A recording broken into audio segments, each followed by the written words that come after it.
الرحمن الرحیم۔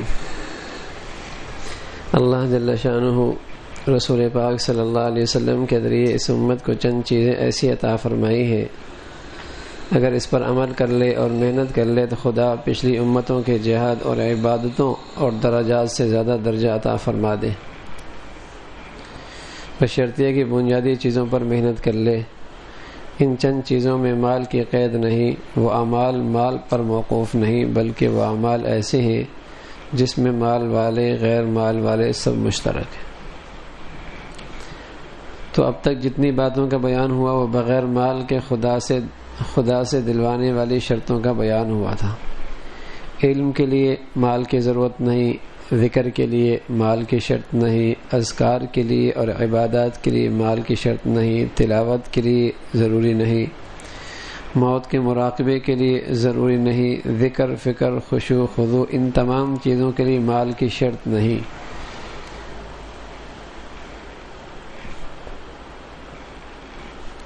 ان میں سے کسی میں مال کی شرط نہیں۔ اس محنت پر خدا وہ دیں گے جو پچھلی امتوں سے ہزاروں درجہ زیادہ ہوگا، لیکن وہ شرط اور بنیادی مال پر موقوف نہیں۔ اس لیے فقراء صحابہ جن کے پاس مال نہ تھا، اور اگر تھا بھی تو بہت ہی کم تھا، لیکن ان کے بارے میں حضور علیہ السلام نے ان بنیادی شرطوں کی وجہ سے ارشاد فرمایا، یہ فقراء مال والوں سے 500 سال پہلے جنت میں پہنچ جائیں گے، کیونکہ ان کو صرف اپنی جان کا حساب دینا تھا جو دے دیا اور چلے گئے، یا پھر بغیر حساب دیے آگے بڑھ گئے، تو بغیر مال ہی کے یہ لوگ آگے بڑھ گئے۔ اب ان شرط اور بنیادوں میں دو چیزیں اور ہیں، ایک ہے دعا اور استغفار۔ دعا اور استغفار، ان دو طاقتوں کو جب تک یہ امت استعمال نہیں کرے گی تب تک خدا بھی ان کے ساتھ وہ معاملہ اور مدد اور نصرت کا نہیں کریں گے جو اپنے مخلصین بندوں کے ساتھ کیا کرتے ہیں۔ دعا اور استغفار، فرمائی دو چیزیں ایسی ہیں، دعا اور استغفار، ان دو طاقتوں کو جب تک یہ امت استعمال نہیں کرے گی تب تک خدا بھی ان کے ساتھ وہ معاملہ اور مدد اور نصرت کا نہیں کریں گے جو اپنے مخلصین بندوں کے ساتھ کیا کرتے تھے۔ استغفار کے بارے میں فرمایا، وما كان اللہ ليعذبهم وانت فيهم وما كان اللہ معذبهم وهم يستغفرون۔ اللہ اس قوم کو عذاب نہیں دے گا جب تک کہ یہ معافی مانگتی رہے گی، جب تک یہ معافی مانگتی رہے گی۔ اور اللہ کے نبی فرمایا کرتے تھے، واستقبلوا امواج البلاء بالدعاء والتضرع، واستقبلوا امواج البلاء بالدعاء والتضرع۔ آنے والی مصیبتوں کا، پریشانیوں کا راستہ روکا جا سکتا ہے دعاؤں کے ذریعے، آنے والی آفتوں کا، مصیبتوں کا راستہ روکا جا سکتا ہے دعا کے ذریعے۔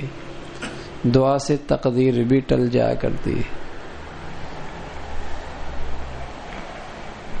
دعا ان حالات کے لیے بھی مفید ہے جو حالات آ چکے ہیں، اور دعا ان حالات کے لیے بھی مفید ہے جو اب تک حالات نہیں آئے، دونوں کے لیے دعا مؤثر ہے۔ اللہ کرے ہمیں اس کا اہتمام کہ اللہ توفیق نصیب فرما دے۔ دعا اور استغفار تو ہر وقت ہی مزاج بن جائے۔ اتنے فتنے ہیں اور اتنی آزمائشیں ہیں اور اتنی تکلیفیں ہیں، یہ بہترین سہارے ہیں دونوں، دعا اور استغفار۔ اچھا، صرف دعا بھی کافی ہے، لیکن استغفار سے راستہ صاف ہو جاتا ہے، استغفار سے راستہ صاف ہو جاتا ہے۔ اس لیے کہ بس اوقات بعض گناہ ایسے ہوتے ہیں جن کے اور اس کے دعا کے درمیان ٹکراؤ ہو جاتا ہے، راستے میں رکاوٹ آ جاتی ہے۔ جیسے ایک آدمی بہت اچھا نشانہ باز ہے، لیکن آگے ایک رکاوٹ ہے، نشانہ بھی ٹھیک ہے، اسلحہ بھی اس کے پاس بڑا شاندار ہے، اور ہے بھی نشانہ باز، خطا بھی نہیں ہوتی اس کے نشانے میں، مسئلہ یہ ہو کہ بیچ میں رکاوٹ آ گئی۔ دعا تو صحیح کر رہا ہے، دعا کا مضمون بھی ٹھیک ہے، دعا بھی ٹھیک کر رہا ہے، مضمون بھی ٹھیک ہے، ٹھیک ہے نا، لیکن مسئلہ یہ کہ بیچ میں آگے رکاوٹ آ گئی کسی گناہ کی، تو استغفار کی برکت سے راستہ صاف ہو جاتا دعا کے لیے، رکاوٹ نہیں رہتی۔ ورنہ بس اوقات آدمی دعائیں کرتا رہتا ہے اور گناہ کی نحوست اس کے لیے رکاوٹ بن جاتی ہے۔ یا یوں سمجھیے کہ کہ میں جب تک دشمن کے صف میں کھڑا ہوں گا تو پاکستانی فوج سے مدد مانگوں گا تو کیا ہوگا؟ حماقت ہی ہوگی نا میاں. دوستوں کے صف میں تو آؤ. دوستوں کے صف میں آگے اب مدد مانگو تو مدد مل جائے گی. تو بس اوقات یہ ہوتا ہے کہ بندہ اللہ کے دشمنوں کے صف میں کھڑا ہوتا ہے گناہوں کی نحوست کی وجہ سے. تو وہاں سے قدم اٹھائے استغفار کے ذریعے اللہ کے دوستوں کے صف میں آئے, پھر مدد مانگے گا آ جائے گی. ہوتا یہی ہے, کھڑا دشمنوں کے صف میں ہے اور مدد مانگ رہا ہے, بات بنتی نہیں. دوستوں کے صف میں آئے پھر دعا کریں. اب نہیں ہماری دعا اللہ سنتا ہی, یعنی میاں تم دوستوں کے صف میں تو آؤ, ہم تو کب سے دعائیں کر رہے ہیں, ہمارے مسئلے ہی نہیں حل ہو رہے. کیسے حل ہوں گے؟ اپنے گناہوں پہ استغفار اور ندامت تو ہو. تو استغفار سے راستہ صاف ہو جاتا دعا کے لیے, بات بن جاتی جلدی سے.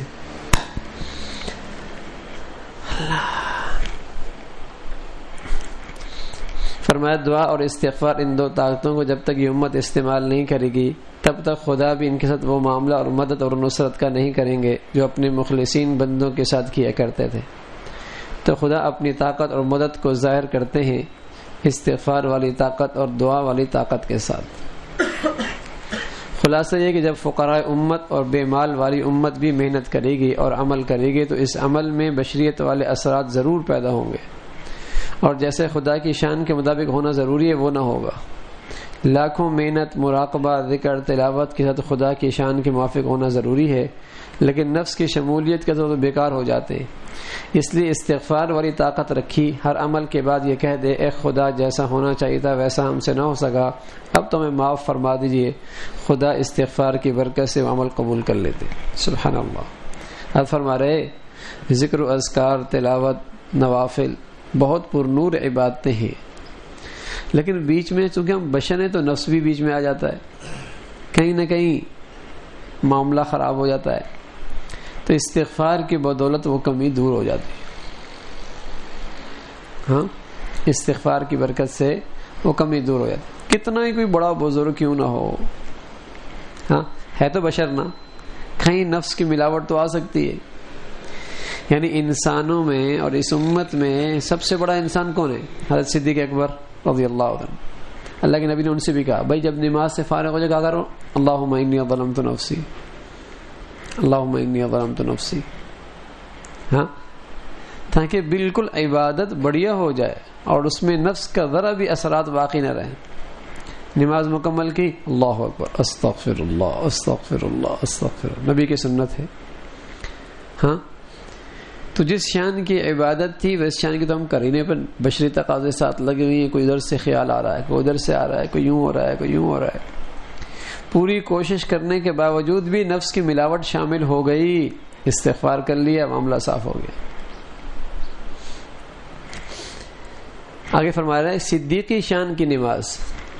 صدیقی شان کی نماز حضرت مولانا محمد یوسف رحمۃ اللہ علیہ فرمایا کرتے تھے ایک بار حضرت ابو بکر رضی اللہ تعالیٰ عنہ نے حضور کی خدمت میں آ کر یہ عرض کیا حضور کوئی دعا مجھے ایسی بتلا دیجئے جسے میں نماز کے اخیر میں پڑھ لیا کروں. تو حضور علیہ الصلوۃ والسلام نے ان کو یہ دعا تلقین کی اللہم انی ظلمت نفسی ظلما کثیرا ولا یغفر الذنوب الا انت فاغفر لی مغفرۃ من عندک وارحمنی انک انت الغفور الرحیم. پھر پوچھا کہ اسے کہاں پڑھوں؟ کہا التحیات اور درود کے بعد سب سے آخر میں سلام پھیرنے سے پہلے. حضرت فرمایا کرتے تھے کہ صدیق اکبر کی شان کو دیکھو اور حضور علیہ الصلوۃ والسلام کی اتباع میں نمبر اول سرکار کے پیچھے نماز پڑھنے والے. بعض دفعہ انہوں نے امامت بھی کی, بعض مرتبہ سرور عالم صلی اللہ علیہ وسلم نے نماز پڑھائی اور انہوں نے پیچھے پڑھی. لوگوں نے ان کی اقتداء کی. تو دیکھو سرکار کی پیچھے والی نماز, مسجد نبوی والی نماز, خود اپنی شان والی نماز, ایسی نماز کے بارے میں کہتے ہیں اس میں استغفار شامل کر لو. نماز بھی صدیق کی, امامت بھی حضور علیہ الصلوۃ والسلام کی, جگہ بھی مسجد نبوی کی, ہاں, پھر بھی کہہ رہے ہیں کہ استغفار کر لیا کرو, استغفار کر لیا کرو. اس سے معلوم ہوا کہ صدیق اکبر والی نماز بھی خدا کی شان کے موافق نہیں, اللہ کی شان اس سے بلند و بالا ہے. اس کی عظمت اس سے بڑھیا ہے، اس کے دربار کا تقاضا اس سے بڑھیا ہدیہ کا ہے، اس سے بڑھیا تحفہ وہاں بھیجا جائے. اس لیے وہ بھی اپنی نماز کے بعد استغفار کریں.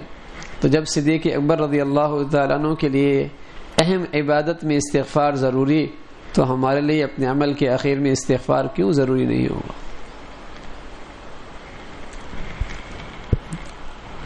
تو دعا اور استغفار، دعا اور استغفار. پھر فرماتے تھے کہ استغفار کی ضرورت اس سے بھی سمجھو کہ حضور اقدس صلی اللہ علیہ وسلم سب سے زیادہ ارفع، تمام خصوصیات میں سب سے زیادہ بلند، تمام انبیاء سے مراتب میں سب سے بڑھ کر ہونے والے. لیکن جب حضرت کی زندگی کا آخر ہوا تو جو قرآن کی صورت سب سے آخر میں آئی، قرآن کی سب سے آخری آیت تو ہے واتقوا یوما لا ترجعون فیہ الی اللہ ثم توفی کل نفس ما کسبت وہم لا یظلمون، یہ آخری آیت ہے. لیکن آخری صورت وہ یہ ہے اذا جاء نصر اللہ والفتح ورأیت الناس يدخلون فی دین اللہ افواجا فسبح بحمد ربک واستغفر انہ کان توابا. یعنی جب نبوت کا کام ختم ہو جائے اور لوگ دین میں جوگ در جوگ داخل ہونے والے بن جائیں، تب بھی آپ استغفار کیجئے. یعنی آپ کی محنت کا ثمرات نظر آئیں اور لوگ لاکھوں کی تعداد میں اسلام کی طرف آنے لگے، آپ اس پر بھی استغفار کریں. تو دعا اور استغفار، اس سے عمل میں قبولیت بھی آتی ہے، عمل میں قبولیت بھی آتی ہے اور اللہ کی مدد اور نصرت بھی آتی.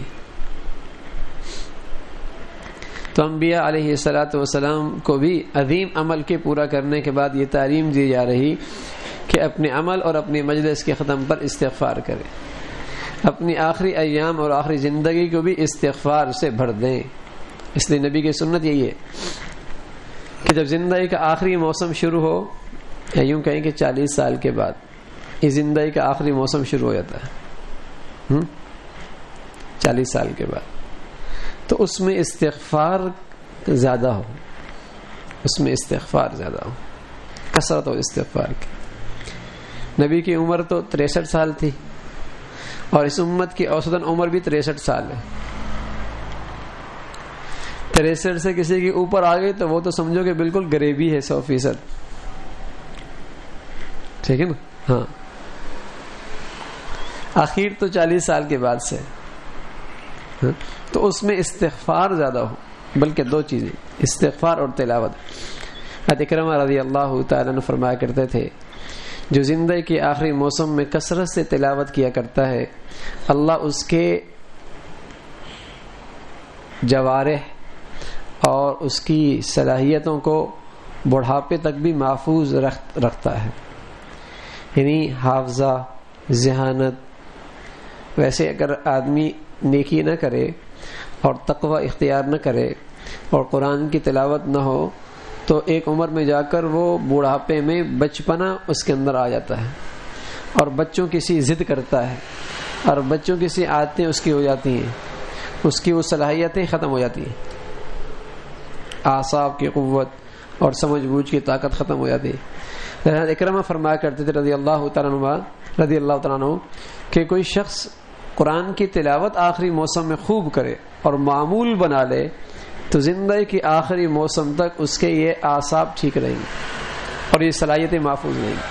اور یہ چیز ہم اپنے بزرگوں میں دیکھتے ہیں، 90 سال کی عمر ہے، 100 سال کی عمر ہے، 95 سال کی عمر ہے، ہاں، اور ان کی کام اور ان کی سمجھ بوجھ اور ان کے حافظے آج کے نوجوانوں سے کئی گنا بڑھ کر. کیا چیز ہے؟ نیکی ہے اور خالص نیکی ہے اور تلاوت کا معمول ہے، تلاوت کا معمول ہے. اس کی برکت سے اللہ ہم سب کو اس کی توفیق نصیب فرما دے. ہاں، زیادہ تلاوت، خاص طور پہ 40 سال 50 سال کے بعد تو تلاوت اور استغفار کثرت کے ساتھ ہو. پہلے آدھا پارہ پڑھتا تھا، اب 2 پارے پڑھنے لگ جائے، 3 پارے پڑھنے لگ جائے. بڑھاپے میں تو ایسے ہی دنیا کے لحاظ سے تھوڑا ریٹائر ہونا شروع ہو جاتا ہے. اللہ کا بن جائے بھائی، ہاں، اللہ کا تو اور کام کا بن جائے گا. یہ تلاوت کثرت کے ساتھ. ورنہ سچ یہ ہے کہ بڑھاپا اگر نیکی کے ساتھ نہ تو بڑا خوفناک ہوتا ہے. بڑھاپا اگر نیکی کے ساتھ نہ بڑا خوفناک ہوتا ہے. اللہ ہمیشہ بچائے اس سے. اللہ کے نبی بھی دعا کیا کرتے تھے اللہ ایسے بڑھاپے سے بچا لے.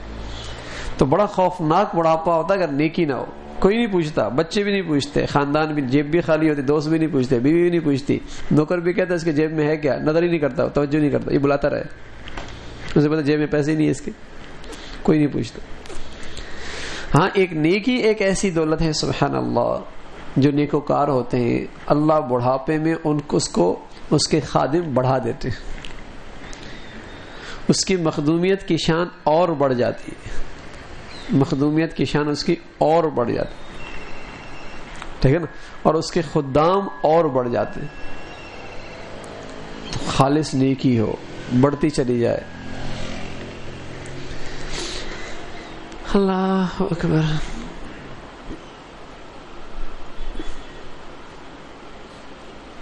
تو انبیاء کے سردار حضور علیہ الصلوۃ والسلام کو بھی اسی کی تلقین کی گئی. جب آخری وقت جب کہ آپ علیہ الصلوۃ والسلام دنیا سے پردہ فرما رہے, خدا اب اپنی طرف بلا رہے ہیں, تب بھی استغفار کا حکم دیا جا رہا. اب 2-4 روز رہ گئے, اب زندگی کے دن ہیں, اب اس میں استغفار کثرت سے کی جائے. پھر ہمارا استغفار بھی کیسا استغفار, ہماری تو توبہ بھی صحیح نہیں. یہ تو فمن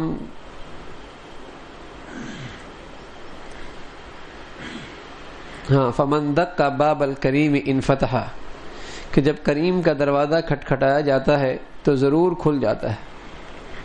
اس وجہ سے ضرور خدا قبول فرما لیتے ہیں, ورنہ ہماری توبہ اور استغفار بھی وہ شان نہیں جیسے حقیقی معنی میں توبہ اور استغفار کہہ سکے. لیکن بار بار کھٹکھٹائیں گے, اگرچہ ہلکا ہی کیوں نہ ہو تو کھل جائے گا. آخر میں ہمیں یہ بھی کہنا پڑے گا توبہ بھی تیری شان کے موافق نہیں, اس کے بغیر کام نہیں چلتا, استغفار نہ ہو. یعنی اپنی توبہ پر بھی آدمی استغفار کرے, اس لیے کہ جیسے توبہ کرنی تھی ویسے نہ کر پائے. اور اگر آدمی یہ سمجھے کہ میرا عمل بہت اچھا, تو وہ عمل اس کے منہ پہ مار دیا جاتا ہے, اور منہ پر مارے جانے کا خطرہ ہے. اس لیے آدمی اپنے ایک عمل کے اندر کمی ہی سمجھے اور اس پر استغفار ہی کرے, تب انشاءاللہ یہ قبول ہو جاتا ہے. دوسری بات یہ بیان کرنے کہ حضور علیہ الصلوۃ والسلام کے ذریعے ہم کو خدا نے دعا والی قوت دی. ایک استغفار, دوسری دعا.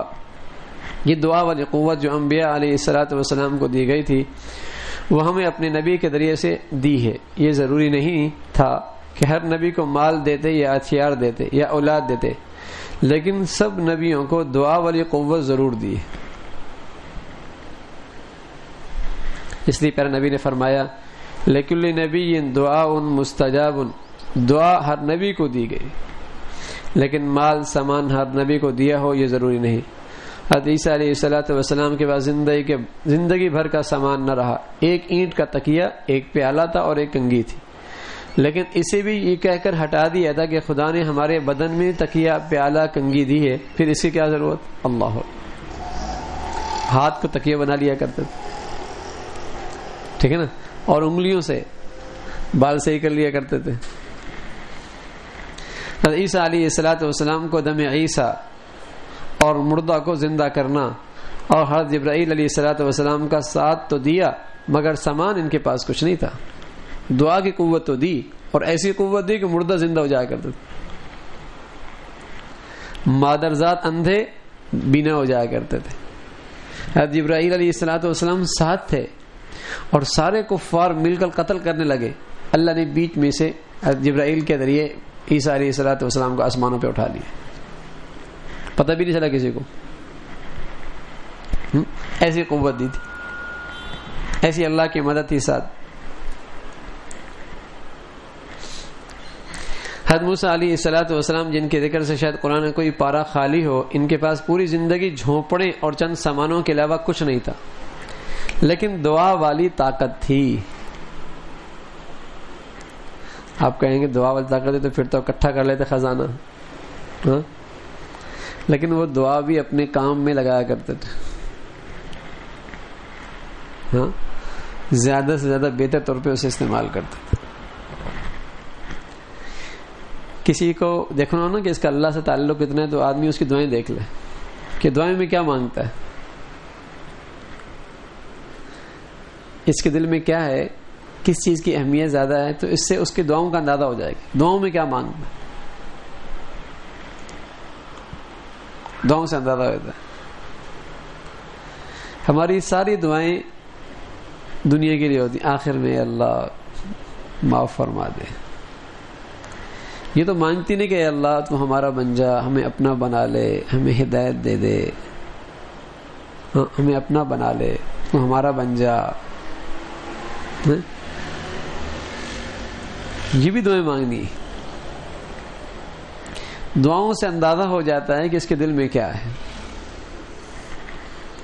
حضور علیہ الصلوۃ والسلام پر دور آئے، شروع میں حضور علیہ الصلوۃ والسلام کا ہاتھ بند کرنے کا حکم تھا، بعد میں حضور علیہ الصلوۃ والسلام کو ہاتھ کھولنے کی اجازت دے دی گئی۔ دونوں شان حضور علیہ الصلوۃ والسلام کی رہی، لیکن دعا والی طاقت ہر حال میں ساتھ رہی، تنگی بھی آئی، خوشحالی بھی آئی، لیکن دعا ہمیشہ ساتھ رہی۔ تو دعا والی شرط اعمال میں بغیر مال والی چیزوں میں سے ہے، اس کے لیے مال کی ضرورت نہیں ہے۔ حضرت فرمایا کرتے تھے قل ما یعبأ بکم ربی لولا دعاؤکم، دعا اتنی زبردست طاقت ہے، حضرت موسیٰ علیہ السلام کے پاس نہ پولیس تھی، نہ فوج، نہ اکثریت تھی، نہ ظاہری طاقت، لیکن دعا والی قوت تھی، جس کی وجہ سے خدا نے پولیس اور فوج اور اکثریت اور ظاہری تمام طاقت والے نقشوں کے مقابلے میں کامیاب کر دکھایا۔ دعا بڑی طاقت والی۔ وَاسْتَقْبَلُوا أَمْوَاجَ الْبَلَاءِ بِالدُّعَاءِ وَالتَّضَرُّعِ۔ اسی طرح حضرت نوح علیہ السلام کے پاس بھی کوئی ظاہری قوت نہ تھی، صرف دعا والی قوت تھی۔ باوجود 950 سال تک قوم کو دعوت دی، جب قوم نے بات نہ مانی تو حضرت نوح علیہ السلام نے دعا والی قوت کو استعمال کیا، اے اللہ اب تم کو ختم ہی کر دے۔ صرف دعا والی قوت ان کے پاس تھی، آپ نے ہتھیار اٹھا کر کچھ نہیں کہا، نہ کسی کو دھمکایا، نہ کسی کو مارا، بلکہ دعا والی قوت استعمال کی۔ اللہ کے نبی کے پاس بھی بدر میں سامان کتنا تھا؟ اتنا بھی نہیں تھا جتنا 2 چند آدمیوں کے پاس مشرکین کے پاس تھا۔ تو بدر میں سب ایک طرف، حضور علیہ السلام بدر میں خیمہ لگا کے بیٹھ گئے اور دعا کرنے لگے، اور ایسی دعا کی کہ آپ کے شانوں سے چادر بھی ہٹ گئی۔ صحابہ فرمانے میں ترس آنے لگا کہ حضور ایسی دعائیں کر رہے تھے، ٹھیک ہے نا، دعا والی قوت استعمال کی، اور یوم الفرقان بن گیا۔ پھر وہ فرقان، حق اور باطل کا فرق والا دن، ایسی واضح شکست ہوئی باطل کو، پیچھے دعا کی طاقت۔ رب انی دعوت قومی لیلا ونہارا، پھر خدا نے فرمایا اچھا ہم نے تمہاری دعا قبول کر لی، اب تمہاری نافرمان قوم میں سے کسی ایک کو چھوڑا نہیں جائے گا۔ چنانچہ ایسا ہی ہوا۔ تو دیکھو سارے نبی اور ہمارے نبی اور سارے صحابہ اور سارے صحابہ سارے ولی دعا والے ہوئے، دعا کو نہیں چھوڑا۔ کسی حد تک اس دنیا کو اللہ رب العزت نے ظاہری اسباب کے ساتھ جوڑا ہے، اس کی اہمیت کا انکار نہیں ہے، ٹھیک ہے نا، لیکن دعا کی اہمیت ان سب سے زیادہ ہے۔ اسباب اختیار کریں، اسباب دعا نظر انداز کر دیں، بات نہیں بنے گی۔ اسباب نظر انداز کر دی، دعا کر لی، ممکن ہے پھر بھی بات بن جائے۔ یہ خود بہت بڑا سبب ہے دعا۔ دعا استغفار کے ساتھ، لیکن دعا رضا تک نہیں پہنچتی، اس کے لیے پہلے محنت بھی کرنی پڑتی ہے۔ اب آپ نے محنت کی، تلاوت کی، ذکر کیا، اور اس میں استغفار کی شمولیت بھی ہو گئی، اب آپ نے دعا کی، اب اس کا نتیجہ مرتب ہوگا۔ عمل کیا اور عمل میں نفس کی شمولیت ہو گئی، اس پہ استغفار کر لیا، اب آپ قبولیت چاہتے، اب معاملہ حل کرنا چاہتے، اب دعا کریں۔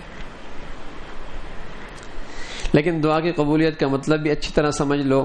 دعا کی قبولیت کے 3 معنی ہیں، یا تو عین دعا قبول ہو جائے گی، جو مانگا وہ مل جائے گا، یا مثل دعا حاصل ہو جائے گی، اللہ اس کے بدلے میں کچھ اور دے دے گا، اور تیسری صورت یہ ہے کہ ذخیرہ آخرت بن جائے گی، پھر بھی نا امید ہونے کی کوئی بات نہیں،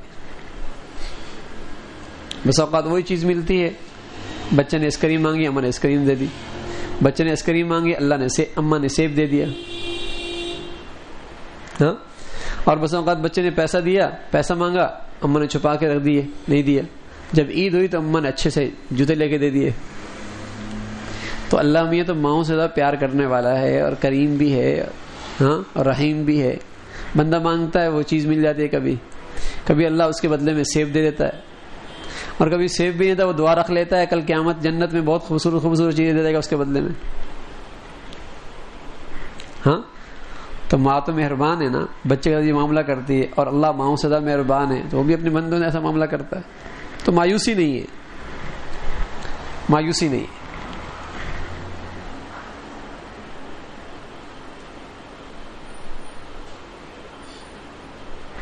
اب ہم مثلا رات 11 بجے اس بات کی دعا کی تھی کہ اللہ تعالی حضرت مولانا کی بچی کو صحت عطا فرما دے، لیکن بظاہر دعا قبول نہیں، اور رات 12 بجے انتقال ہو گیا.